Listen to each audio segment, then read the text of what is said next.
Hello বন্ধুরা, সবাই কেমন আছো? আশা করি সবাই খুব ভালো আছো। প্রিয়াঙ্কা কিডিস ফ্যামিলিতে তোমাদের আরও একটা ভিডিওতে স্বাগত জানাই। তো আজকে ছিল দার্জিলিংয়ে আমাদের প্রথম দিন, আর সকালটা আমি চেয়েছিলাম একটু সুন্দর করে শুরু করতে, তাই জন্য বরকে বলেছিলাম একটু পাহাড় দেখেই তারপরে ঘুম থেকে উঠবো। তো বরকে আগেই পাঠিয়ে দিয়েছিলাম একটু কার্টেন্সটা খোলার জন্য, আরও খুব সুন্দর করে খুলে দিয়েছিল। ওফ, কি সুন্দর না লাগছে! আর এই জায়গাটা যেহেতু কাছে, এর মধ্যে জল পড়েছে, অতটা ভালো বোঝা যাচ্ছে না। দাঁড়াও, এই সাইড দিয়ে তোমাদেরকে দেখাচ্ছি, তোমরা দেখো। এমনিতেও ভীষণই সুন্দর, ভীষণই অসাধারণ ভিউ, যেটা আমি মানে কি বলবো, আমার সত্যি কোনো কথা নেই এর মধ্যে কিছু বলার। আর শুধু আমি না, এখানে তোমরা থাকলেও কিন্তু তোমাদেরও সেম ফিল হতো, এটা কিন্তু আমি জানি। কারণ যারা যারা এখন দেখছো তারা নিজেরাও জানো কতটা তোমাদের ভালো লাগছে। আর এখানে তো আমি থেকেছি, তাহলে ভাবো আমার কতটা আরও সুন্দর লাগছে। তারপর ওই দিক দিয়ে দেখা যাচ্ছে কাঞ্চনজঙ্ঘা। ঘুম থেকে উঠেই যদি এইরকম ভিউ পাওয়া যায়, মানুষ আর তাহলে কী চাইবে বলো আর জীবনে। আর আমার বরমশাইকে দেখো, ওইখানে চলে গেছে একা একা ব্রাশ করতে। আর যাবে নাই বা কেন? এত সুন্দর ভিউ থাকলে আর এত সুন্দর জায়গা থাকলে কি আর বইয়ের কথা মনে থাকে? অমনি পালিয়ে গেছে একা একা। আর এই জায়গাটা হচ্ছে যেহেতু ক্রিসমাস ছিল, তো সেই জন্য দেখো কত সুন্দরভাবে সাজিয়েছে, খুবই সুন্দর লাগছে দেখতে। আর এখানে একটা ছোট্ট স্যান্টা রয়েছে, ভীষণই কিউট। তো আর এদিক দিয়ে চলো একটু বাইরেটাও তোমাদেরকে দেখিয়ে দিই। আর বাদবাকি কিন্তু বন্ধুরা তোমাদের সমস্ত আমি ডিটেলস দিয়ে দেবো, তোমরা একটা ফোঁটা চিন্তা করো না, সমস্ত কিছু তোমাদেরকে আমি জানিয়ে দেবো। তো আমিও ওর সাথে চলে এলাম এই ব্যালকনিতে। আর এই ব্যালকনিতে এলে না আরও বেশি সুন্দর দেখা যায় বাইরেটা। আর ওই দিকে দেখো কত সংখ্যক বাড়ি, কিন্তু দেখে মনে হচ্ছে কত ছোট্ট ছোট্ট কুট্টি কুট্টি বাড়ি।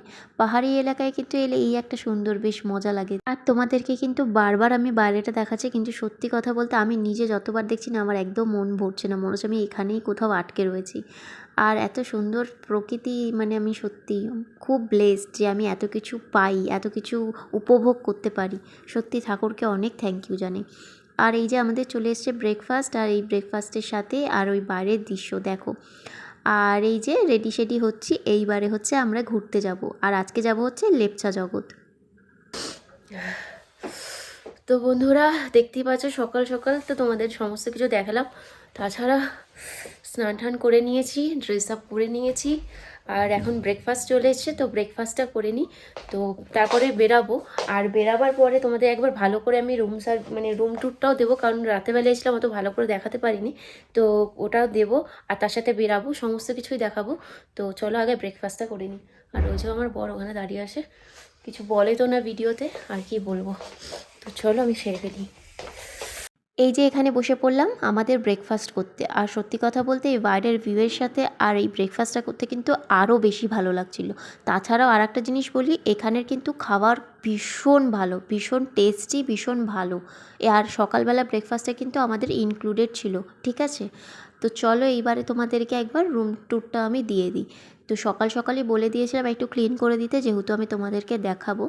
তো রুমে ঢুকলে কিন্তু প্রথমে দেখা যায় একটা সুন্দর বড় বেড, আর এদিকে রয়েছে বসার জন্য চেয়ার, আর ওইদিকেও কিন্তু একটা বেড রয়েছে, যেটা আমাদের এক্সট্রা বেনিফিট হয়েছিল। আর তাছাড়া এদিকে রয়েছে চায়ের জন্য কেটলি, আর ওপরে রয়েছে একটা সুন্দর ফটো ফ্রেম। আর এই রুমটা কিন্তু স্পেশালি যাদের বাচ্চা আছে তারা কিন্তু ইজিলি এই রুমটা অ্যাভেলেবেল মানে নিতে পারো। আর তাছাড়া শুধু বাচ্চা না, যদি কোনো বন্ধু বান্ধব বা 3 জন আছে এরকমও চাইলে কিন্তু নিতেই পারে। আর এই রুমটা আমার যেহেতু খুবই পছন্দ ছিল ফার্স্ট থেকেই, সেই জন্য আমি এই রুমটাই চুজ করেই নিয়েছিলাম নেব বলে। তো এইদিকে কিন্তু দেখা যাচ্ছে একটা সুন্দর বড় কেবিনেট, যেখানে কিন্তু চাইলে তোমরা তোমাদের লাগেজ ফাগেজ রাখতেই পারো। আর এই দিকটা কিন্তু চলে এলে শুধু মিরর আছে, যেখানে আমি নিজে রেডি হয়েছি। আর এখানে রয়েছে বাথরুমটাও ভীষণই নিট অ্যান্ড ক্লিন, আর পুরো হোটেলটা ভীষণ নিট অ্যান্ড ক্লিন। আর তার সাথে এখানে কিন্তু গিজারের একটা ফেসিলিটিও রয়েছে। আর তাছাড়া এখানে স্লিপার দিয়েছে, সেটা কিন্তু ভীষণই কাজের ছিল। আর এই হচ্ছে রুম দেখতে, তোমাদের হয়তো একটু একটু দেখে বুঝেই গেছিলে আগে, তাও আমি তোমাদেরকে ভালো করে দেখিয়ে দিলাম। আর বাদবাকি এখানের কি প্রাইস না প্রাইস সব কিছু আমি তোমাদেরকে বলছি, দাঁড়ো। আর ওই যে ওপরে যেটা আছে সেটাও পুরো হুডের, আর নিচে যেটা আছে সেটাও কিন্তু পুরো হুডের করা।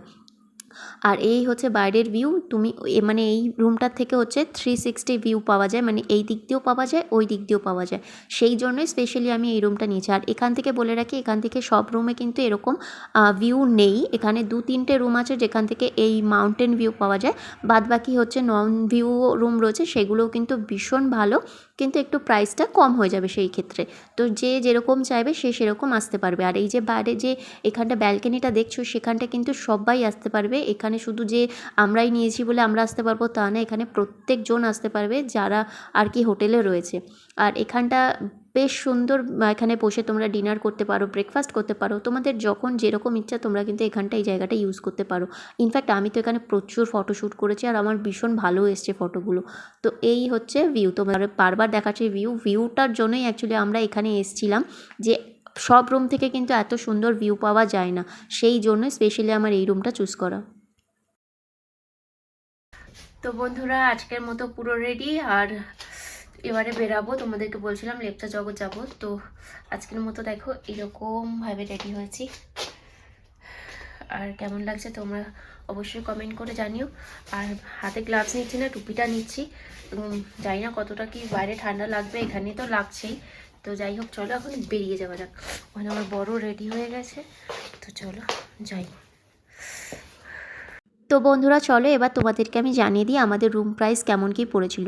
তো আমরা যেই রুমটা নিয়েছিলাম সেটা যেহেতু মাউন্টেন ভিউ রুম, তো আর এটা যেহেতু আর একটা মানে 3জন বা 4জন থাকার মতো বাচ্চা নিয়ে, সেই জন্য কিন্তু আমাদের রুমটা একটু বেশি নিয়েছিল। হিসাব মতো পার নাইট 3000 টাকা নিয়েছিল, তোমার জিএসটি ইনক্লুডেড করে আর ব্রেকফাস্ট ইনক্লুডেড করে আমি বলছি।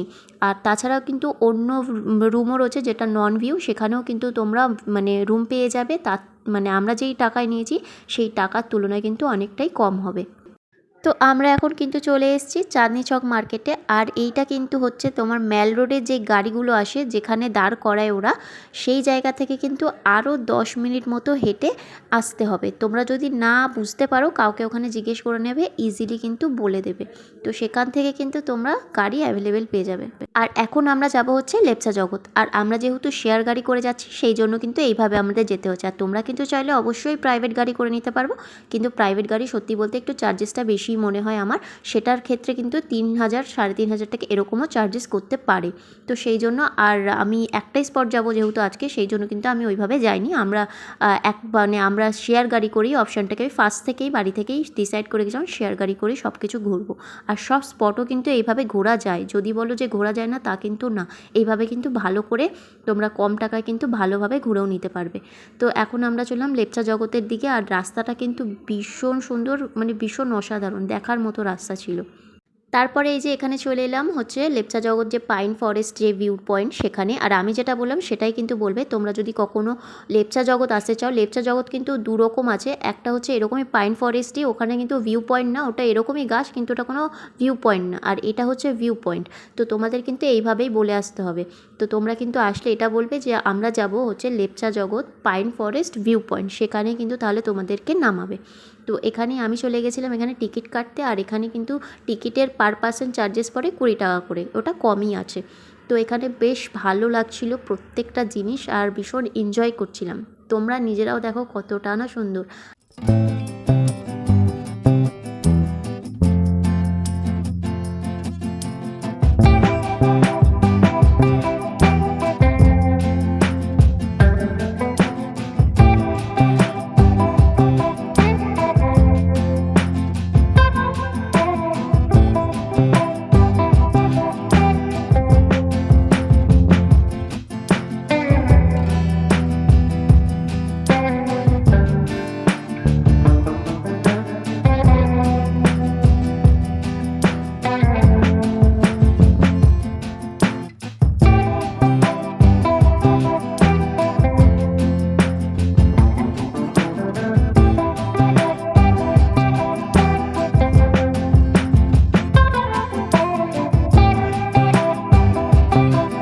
কেমন লাগলো তোমাদের? আশা করি ভালোই লেগেছে। আর এখানে এলে কিন্তু তোমরাও এতটাই এনজয় করবে।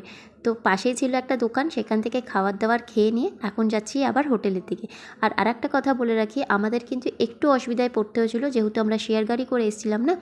তো যেহেতু যাব তখন কিন্তু গাড়ি অ্যাভেলেবেল ছিল না, সব গাড়ি আসছে রিজার্ভ। আর তাতে কি হয়েছিল, আমরা গাড়ি পাচ্ছিলাম না। আর আমরা যে রাস্তায় আর কি যে ফার্স্টে স্টার্টিংয়ে গেছিলাম সেই রাস্তা করেই কিন্তু একটা সুখী বলে জায়গা আছে, সেখানে কিন্তু প্রথমে আমরা শেয়ার গাড়ি করে গেলাম, তারপরে কিন্তু ওখান থেকে আবার মল রোড আসার জন্য তোমরা গাড়ি পেয়ে যাবে। আমার তো হোটেলটা সামনেই ছিল, সেই জন্য আমরা সামনেই নেমে গেলাম। আর একটা জিনিস আরেকটা বলেই রাখি, তোমাদের কিন্তু লেপচা জগৎ যেতে পার পার্সন শেয়ার গাড়িতে পড়বে 70 টাকা করে। এটা কিন্তু যথেষ্ট কম আমার মনে হয়। ও হ্যাঁ, আর সুখী যেতেও কিন্তু আমাদের পড়েছিল মাত্র 20 টাকা না 30 টাকা, এর থেকে বেশি চার্জেস নেয় না ওরা। তো এইরকমই কিন্তু লাগে। আর আমরা যেই হোটেলে আছি সেই হোটেল থেকেও কিন্তু মল রোড যেতে এরকমই লাগে, তোমার লাগে ওই 30 টাকা, ম্যাক্সিমাম 30 টাকা, এর থেকে বেশি লাগে না। সেটা শেয়ার গাড়ি করে আমি বলছি। আর নর্মাল গাড়ি কিন্তু তোমার চার্জেস করে 300 টাকা, মানে তোমার গাড়িতে লাগে 10 মিনিট আমাদের হোটেল থেকে, সেখানেই বলে নাকি 300 টাকা। সেই জন্য আমি কখনোই ওখানে যাওয়া প্রেফার করি না, তা আবার এই প্রাইভেট গাড়িতে। তো এই যে আমরা হোটেলে চলে এসেছি, আর হোটেলে এসে একদম নর্মাল একদম ভাত, মাছ ভাত এরকম অর্ডার করেছিলাম আর খেয়ে নিয়েছি। আর এই হচ্ছে সন্ধে সন্ধে নামছে। ও আর যদি বলি, হোটেল থেকে যদি তোমরা হেঁটে মল রোড অবধি এই রুম মানে যেই হোটেলে রয়েছি সেই হোটেল থেকে যেতে চাও, তাহলে কিন্তু ম্যাক্সিমাম টু ম্যাক্সিমাম আমি বলবো খুব বেশি হলে 20 থেকে 25 মিনিট লাগবে যদি হেঁটে যেতে চাও। তো অনেকে না আবার পাহাড়ি এলাকায় গিয়ে হাঁটতে পারে না, অনেকটা প্রবলেম হয়ে যায়, কিন্তু আমাদের কিছু প্রবলেম হয়নি। আমরা একটা দিন এরকম হেঁটেও গেছিলাম, যেহেতু গাড়ি পাওয়াটা সবসময় সম্ভব হয়ে ওঠে না, সবসময় দাঁড়িয়ে থাকতে হয়, প্রচুর ওয়েট করতে হয়। এই একটা জিনিস, তোমাকে শেয়ার গাড়ির জন্য কিন্তু প্রচুর ওয়েট করতে হয়। তো সেই জন্য আমরা একদিন চলে গেছিলাম হেঁটে হেঁটেই, আর বেশ ভালোও লাগে। আমাদের মতো জেনারেশনের যারা আছে তাদের তো কোনো প্রবলেমই হবে না, যারা একটু বয়স্ক আছে তাদের একটু প্রবলেম হতে পারে। এই যে খাওয়া দাওয়া সেরে নিয়ে একটু রেস্ট করে নিয়ে এখন আবার চললাম, একটু বেরাচ্ছি ম্যাল রোডের দিকে, যেহেতু আসার পর থেকে একবারও ম্যাল রোডে যাইনি, তো আজকেই যাব সেটা ডিসাইড করেই নিয়েছিলাম। সেই জন্য আর কোনো জায়গায় যাইনি, ভেবেছিলাম একটু আসবো, এসে রেস্ট করবো, তারপরে ওইখানেই যাব। তো এই যে সুন্দর একটা জ্যাকেট ড্রেস মেস পরে একদম রেডি হয়ে গেছি। আর তোমরা বলো বন্ধুরা, তোমরা বলো প্লিজ, আমার ভালো লাগবে। তোমরা দেখো কিন্তু কেউ কমেন্টই করো না, জানি না কেন। তো যাই হোক, এই যে রেডি শেডি হয়ে গেছি সুন্দর করে, আর ওই যাওয়ার পেছনে বরমশাই দাঁড়িয়ে আছে। আর আজকে রেডি হয়েছে একদমই সিম্পল, নর্মালি যদিও আমি সবসময় সিম্পলই সাজি, শুধু হ্যাঁ একটু সুন্দর করে সাজি যেটা আমার ওপরে শ্যুট করে। তো সেই করেই চললাম এখন হচ্ছে ম্যাল রোডের দিকে। আর ম্যাল রোডটা উঠতে কিন্তু ভীষণই কষ্ট আমি বলবো। আমরা একটা শর্টকাট রাস্তা দিয়ে গেছি, সেটা আমি তোমাদেরকে এখানে বোঝাতেও পারবো না আর বলতেও পারবো না, সেটা যেহেতু আমি ভিডিও করিনি তো সেই জন্য দেখাতেও পারবো না। তো এই হচ্ছে একটা জায়গা চলে এসেছি, এটা হচ্ছে গ্লেনারিস, তোমরা সবাই জানো। আর এখানে যা ভিড় ছিল ফটো তোলার জন্য, বাপরে বাপ কী বলবো। তো ফার্স্ট থেকেই ভেবে রেখেছিলাম গ্লেনারিসে তো একবার না একবার হলেও যাবই। তো এখানে চলে এসেছিলাম ফার্স্টে, আর এখানে ওয়েট করতে হয়েছিল একটুখানি, তারপরে কিন্তু সিট পেয়ে গেছিলাম। আমি ভেবেছিলাম সিট পাবো কি পাবো না, কিন্তু সিটটা কিন্তু অ্যাভেলেবেল ছিল। আর এই হচ্ছে ভেতরের ভিউ, আর ওই দিকটা হচ্ছে বাইরে, আমরা চলে গেছিলাম অ্যাকচুয়ালি বাইরের দিকে। আর এখানে কিন্তু চলছিল লাইভ মিউজিক, তোমরা একটুখানি শোনো। এই যে তারপরে এসে বসে পড়লাম একটা সুন্দর জায়গা দেখে, আর এখানে খাবারও অর্ডার করে দিয়েছিলাম। আর সত্যি কথা বলতে গ্লেনারিসে মানুষ আসে, জানি না অ্যাকচুয়ালি কেন, হয়তো নামটার জন্যই হয়তো আসে, না অ্যাকচুয়ালি না সেটা না ঠিক, অ্যাকচুয়ালিতে মানুষ আসে সেখানে বেকারির জন্য, যেটা খুবই ফেমাস আর ভীষণ সত্যি ভালো খেতে। কিন্তু আমরা তো এসেছিলাম একটু চাইনিজ, একটু অন্যরকম খাবার খেতে। তো এখানে যেটা আমি ট্রাই করেছিলাম এটা ছিল ফিশ ফিঙ্গার, খুব ভালো ছিল, পিসেসটাও অনেক বড় ছিল, কিন্তু কোয়ালিটি ওয়াইজ বা অত টেস্ট ওয়াইজ, কোয়ালিটি ওয়াইজ যদিও ভালো ছিল কিন্তু টেস্ট ওয়াইজ অতটা আমার ভালো লাগেনি, কিন্তু দামটা কিন্তু সেই লেভেলে প্রচুর ছিল। তারপরে আমরা হালকা ফুলকা খেয়ে নিয়ে তারপরে এখান থেকে বেরাচ্ছি। আর এই হচ্ছে নিচে হচ্ছে বেকারির দোকান। আর এইখানে কিন্তু নর্মাল যে কোনো মানুষ এসে যেরকম তোমাদের কেক বলো বা যাই পছন্দ সেইগুলো কিন্তু তোমরা চাইলে এখান থেকে নিতে পারো। আর খেতে কিন্তু সত্যি ভীষণই ভালো, তোমরা যদি কখনো আসো এখানে একবার হলেও বেকারি যে জিনিসগুলো আছে সেগুলো ট্রাই করো, তোমাদের অবশ্যই ভালো লাগবে। আর এখন চললাম হচ্ছে হোটেলের দিকে। আর এই মল রোডের জন্য এটা কিন্তু আমি একটা শর্টকাট রাস্তা নিয়েছিলাম, সেই রাস্তাটা তোমাদেরকে যেটা বললাম দেখাতে পারবো না। আর বাড়ি যাওয়ার সময় কিন্তু ওপরে যেইগুলো দেখছো ঘরে ঝোলায়, সেই একটা জিনিস কিনেছিলাম, আমার ঘরে এটা লাগিয়েও রেখেছি, ভীষণ সুন্দর লাগে আর ভীষণ সুন্দর একটা আওয়াজও হয়। আর এই যে হোটেলে এসে একটু হালকা ফুলকা পনির অর্ডার করেছিলাম, কিন্তু পনিরটা এইরকমভাবে এসেছিলো। তোমরা কিন্তু এখানে চাইলে পনিরটা অর্ডার করবে না, তোমরা এর থেকে অন্য কিছু অর্ডার করো, তাও ভালো। তো বন্ধুরা আজকের মতো আমি ভিডিওটা এতটুকুই রাখলাম, তো কেমন লাগলো তোমরা অবশ্যই জানিও, আর তোমরা সবসময় ভালো থেকো। তো চলো আবার নেক্সট টাইম দেখা হচ্ছে, টাটা।